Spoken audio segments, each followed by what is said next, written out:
Halo teman-teman semua, kembali lagi bersama saya di channel Jejak Cerita. Semoga teman-teman Jejak Cerita sehat selalu ya.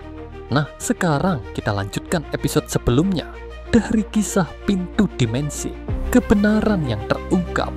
Simak ceritanya sampai selesai. Tim kembali ke dunia asal.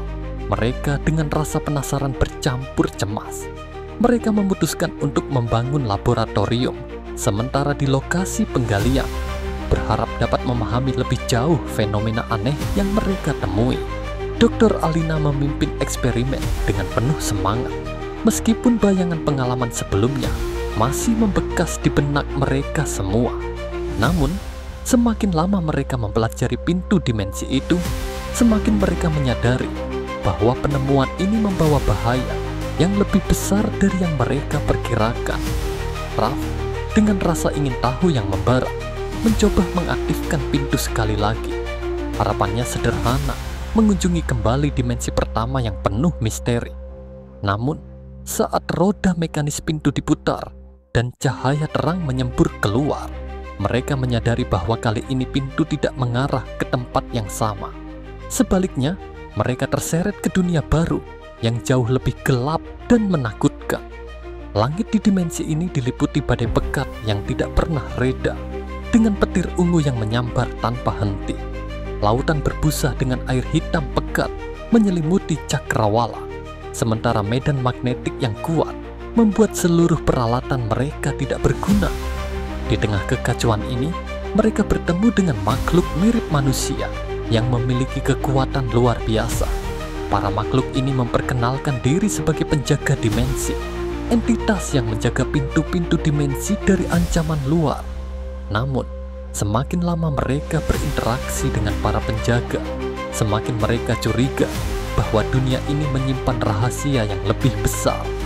Diana menemukan simbol-simbol yang mirip dengan yang ada di pintu dimensi dan menghubungkannya dengan mitos kuno tentang kekuatan besar yang mampu mengubah hukum alam semesta.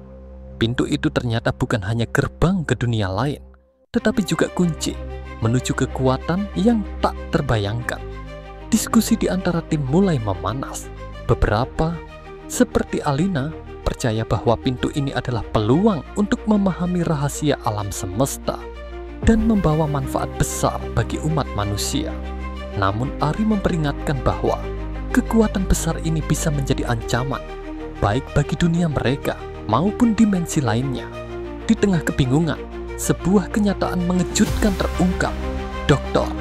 Samuel, yang selama ini diam dan tampak berhati-hati, ternyata memiliki agenda tersembunyi.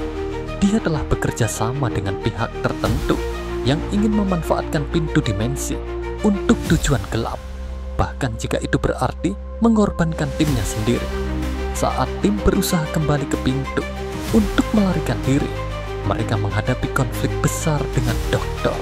Samuel.